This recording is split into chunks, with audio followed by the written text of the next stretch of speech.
Well, welcome back, everyone, to the Brian Crombie Radio Bar. We just finished an interesting conversation with Diane Francis talking about a customs union, which was a different sort of angle on this whole issue that we've been discussing. Douglas Elliott, who is a litigator and a frequent commentator on things going on in regards to politics and government and legal affairs and human rights, etc. Is someone that wrote very eloquently this week about what Canada means to him and what he thinks of Donald Trump's ideas. Douglas Elliott, well, welcome to the show, sir. Nice to be back, Brian. So what's your response to President-elect Donald Trump? Well, the first thing I say about Donald Trump's musings is that we need to take him seriously. If he just made one off-the-cuff remark about annexing Canada, and it was just Canada, then I think we could just attribute it to his rambling.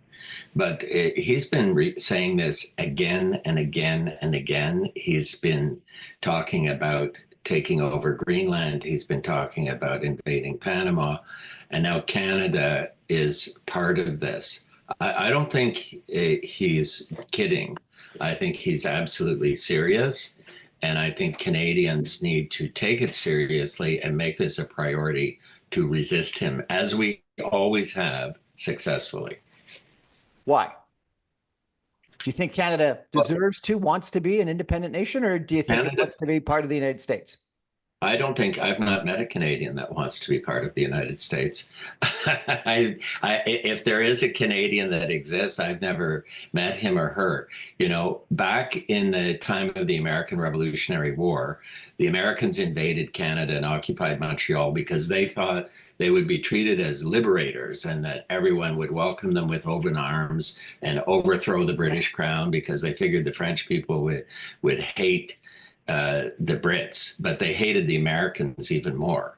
And the Americans discovered that they weren't actually liberators, they weren't welcome, and they left. And we have our independent country. Our country was really formed after the American Civil War because we didn't want to be part of the United States. Here in Ontario, of course, it was first settled. The first settlers here were refugees from the United States who took the other side in the American Revolutionary War. The Canadians want to remain independent. Canadians deserve to be independent. We're one of the largest economies in the world. We're a G7 country. We have over 40 million people. We're a very significant country in the world. And our country runs, despite what some politicians say, our country actually runs quite well. We have one of the most robust democracies in the world, much more robust than the United States of America by all objective calculations. And we have a higher quality of living than people do in the United States. I think that Canada is a great country, and I'm happy to continue to have our current trading relationship with the United States. After all, the current trading relationship that we have with the United States was one that was negotiated by President Donald Trump. He's the one who set up the free trade agreement and bragged about what a great deal it was. And now suddenly he says it's a lousy deal. So what do you think the response of our political leaders should be? Well, first of all, I think, it's not often, Brian, that I agree with Doug Ford, but I totally agree with Doug Ford on this issue. I think we need to be focused like a laser beam on a plan to respond to this. Our federal politicians need to make this not job one, the only job. This is an existential threat to our country.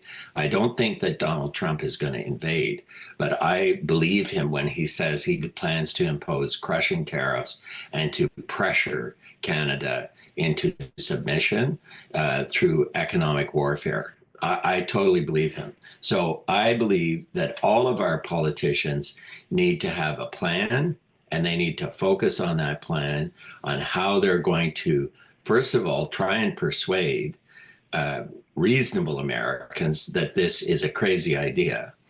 And because, of course, Trump can't do it alone. He needs the support of Congress in order to carry out these plans. And we have lots of friends in the United States. governors, congressmen, senators. There's lots of people who understand it and support the current arrangement. We need to build bridges to our friends. But I also think that we need to have a very strong retaliation plan available. And I think one of the problems we've got right now in Canada is we've got a governing party that's focused on its own leadership squabbles, and we're going to have to endure that for the next couple of months. And we've got other parties. I've heard, Mr. Poilievre has offered zero by way of support. This is, instead of saying, I'm going to work with Team Canada, I'm going to work with the premiers, I'm going to help the government of Canada fight this existential threat, he just wants to keep prattling on about the carbon tax and about Trudeau. And Trudeau's gone. Like, we need to focus. The barbarians are at the gate. Our economy and our very existence of our democracy is facing an existential threat. You need to step up and tell us what you're going to do about it. Personally, I'm going to vote for the party and the leader that has the best plan on how to fight Donald Trump. That's the only issue that I care about in the upcoming election. And I got to say, I like a lot of what I've seen from Doug Ford going on Fox News, arguing the case in the media, reaching out to the governors, and really bringing that two-pronged message that we're stronger together, we can form a really prosperous, happy relationship based on the types of arrangements we have now of mutual respect and independence. But on the other hand, if they want to bully us and they want to impose crushing tariffs, we have tools that we can fight back. I'm happy to cut off the oil. We're the largest exporter of oil to the United States. We can cut off the oil, put money into building a big refinery in Alberta, and refine all of that oil here instead of the United States. The Koch brothers set this crazy deal up where we export oil from Alberta's oil sands to one of their refineries in the United States. They process it, have all the processing jobs, and then they sell the gasoline back to us and make a profit on it. We put over $1 billion into a pipeline. I'd be happy to see a leader put over $1 billion into a refinery, and we'll just cut off the oil to the United States. We'll cut off the hydro. I'd love to see Trump Tower blacked out one day because the hydro was cut off. This is what Donald Trump understands. Like any bully, he understands strength. He doesn't respect weakness. He respects strength. I personally think, I understand it was well-intentioned, but I think the decision of our prime minister to go down and kiss the ring at Mar-a-Lago after that initial threat was a very bad idea, because I think he looked weak. And, Donald Trump openly mocked him in social media after he made that trip. So you got to get the right balance between flattery and threat. And the prime minister got the balance wrong on that occasion. I hope he gets it right, but we need strong leadership We, as an from international community, all our governments moving forward. Yeah, right. Sorry, I apologize. The international community has, I think, correctly, criticized President Xi and China for their ambitions in regards to Taiwan and the comments they've made. Putin, obviously, in regards to not only Ukraine, but Georgia and Moldova and other countries. And clearly, Putin has used force, but before the force was economic coercion. Trump is not ruling out force in regards to Greenland and Panama, and he's talking about economic coercion in regards to Canada. How different is what Trump is talking about from what everyone criticizes Putin and Xi of? Well, let's not forget, most of the world criticizes Putin for what he's done, but Donald Trump doesn't. Donald Trump thinks that Putin's a great guy. He thinks he's a great leader and a powerful guy. He wants to emulate Putin, and that's what I think we need to be worried about in Canada. He thinks Putin is absolutely right to conquer neighboring territories, to exercise economic warfare against neighboring countries, to totally disregard all of the norms of international law. Donald Trump laps that up, and he wants to do it himself. So I think we need to be very concerned about it. I think he is likely to invade Panama and to seize the Panama Canal, because the Panamanians aren't going to give it to him. And he's got tremendous support from his core for that kind of measure. Americans love an imperialist war. They always have. They claim not to want to interfere, but if it's about establishing American empire, they're all in favor of it, especially if it's portrayed as protecting American interests or as liberating someone. The Denmark situation in Greenland and Canada is different because we're NATO allies. It would be a repudiation of the NATO treaty, the Atlantic Treaty, to invade another NATO. I mean, we're supposed to be in this to protect ourselves from invasion by other countries. That's what Article 5 is about. And in fact, the United States is the only country that's ever invoked Article 5 after 9/11. So I don't think he's going to invade Greenland. I don't think he's going to invade Canada. We've been invaded 3 times by the United States over the years, and it's always failed. But I do think his threat of economic warfare is absolutely genuine. He's going to try and do it, and we need to be prepared for it and be prepared to fight back. You know, he lives in the dream of bringing back the 1880s and 1890s, the Gilded Age, they call it in the United States, when the robber barons held sway. There was no income tax, and the American government funded their operations using tariffs.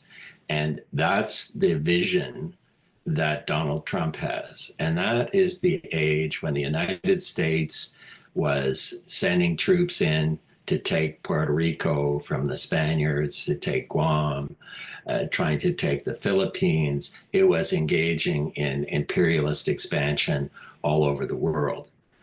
That's Donald Trump's dream. He wants to emulate Putin, and he wants to emulate the Gilded Age in the United States. And that should make Canadians worry a great deal.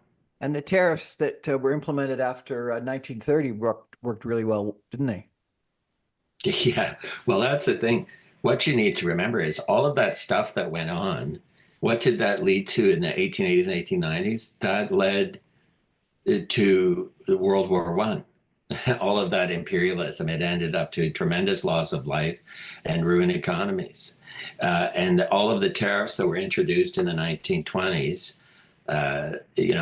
all of these tariff wars, these trade wars that resulted from an effort to try and protect the American economy after the stock market crash, that caused 10 years of depression worldwide, worst economic conditions the United States ever experienced. The problem is that when I look at this, Donald Trump tends to make decisions based on his instinct. He doesn't like to read. He's a very incurious person, and he doesn't listen to experts. He looks down on them, actually. He always thinks that he's the best expert and the greatest mind in the room, and he makes decisions based on what he's seen on TV and what's popular with his base. But according to David Frum, he has been talking about tariffs since 1987, and he took out full-page ads in 1987 arguing for tariffs against Japan and China in 1987. So it's something that he's believed very strongly about for a long period of time. So we have to take him seriously. Yes, and he's not the only one. There's been a movement in the United States among the far right of the United States to get rid of it. What it's motivated by is getting rid of income tax. So every billionaire in the United States dreams of a day when there's no income tax. And what they have been, the so-called taxpayers' rights groups in the United States, they have been for decades arguing that income tax should be abolished and replaced with tariffs. And that's what's behind Donald Trump's strong belief in tariffs, because he believes that income tax should be abolished. He hasn't talked about it much publicly, but it is officially part of his platform to move towards abolition of income tax and to replace it with tariff income. It's all about cutting taxes for Republicans. I think it's also about a real estate developer's attitude about deal making. And if you read, if you've read any of his books about deal making, he's a firm believer in the win-lose kind of negotiation. There can never be a win-win. And there's been a lot of studies about that would suggest that for people that think about win-lose, it's because you never have to deal with someone again. And the times when win-win negotiations work is when you've got long-term relationships. You're gonna have to deal with them again. And in real estate, when you buy someone out or you sell to someone, you may never have to deal with them again. But not in international relations. You got to deal with people over and over and over again. And reputation and relationships ends up being critically important. And I just think it is a real estate negotiator's attitude toward about how you negotiate and how you deal with people in business versus a person that's talking about long-term relationships, long-term reputation. Well, he is very transactional. It's all about deals. But he's also the only kind of relationships Donald Trump is interested in are relationships of fealty. People who submit to him, who admire him, and sycophants who agree with them. Those are the long-term relationships he has. Other people, most of the people around him, whether they're wives or whether they're lawyers, they're all disposable. He doesn't have, look at Rudy Giuliani's situation right now. They all, people, he doesn't worry about preserving friendships or what happens to, or long-term relationships. Even people in business, Brian, you know this, people cultivate long-term, even if you're doing transactions like real estate, you cultivate long-term relationships with banks, with municipalities, with other people, with trades, with other people in the business, because those long-term relationships are going to be useful to you. It's always slash and burn with Donald Trump. He figures if one person breaches the relationship with him because they're not loyal, as he described, loyalty is always one way with him. You have to be loyal to him, and then you're in his circle. And the moment you say anything critical, you're thrown to the curb, and he will not assist you. So take his threats seriously.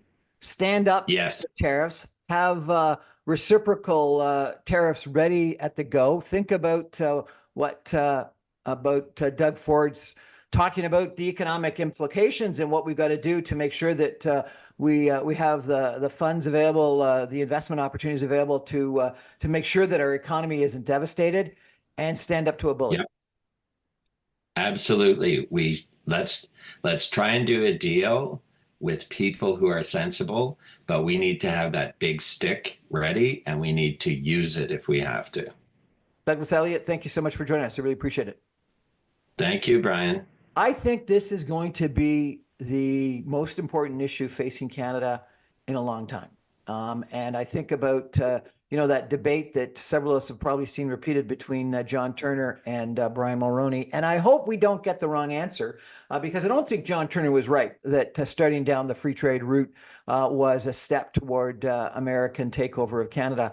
I do think that countries can have cooperative economic relationships and trade over the long term and benefit each other. But it certainly is a concern. It works in Europe. It works in Europe, Western Europe. They have a united economy in many ways, but they still have independent countries. But it's all based on mutual respect. Those countries used to invade each other all the time. Germany invaded other countries all the time. France under Napoleon, and they used to invade each other all the time and take things from their neighbors by conquest. But they learned their lesson after 2 world wars, and now it's all about promoting mutual economic prosperity. It makes sense. But Putin has upset that whole world order. She is doing the same thing. And now Donald Trump wants to get in on the action. That's what worries me. I look at if you read The War That Ended Peace, one of the things that was going on, once you get into this, well, I'm going to take this and I'm going to take that, it creates a competition.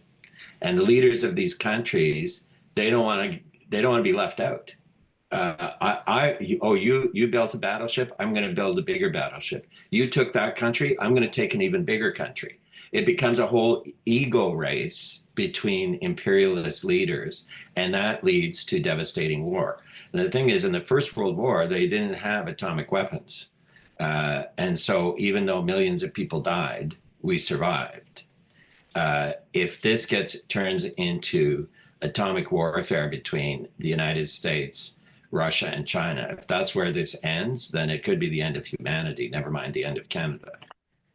Douglas Elliott, thanks for those sobering final words. Appreciate it. That's our show for tonight, everybody. Thank you for joining.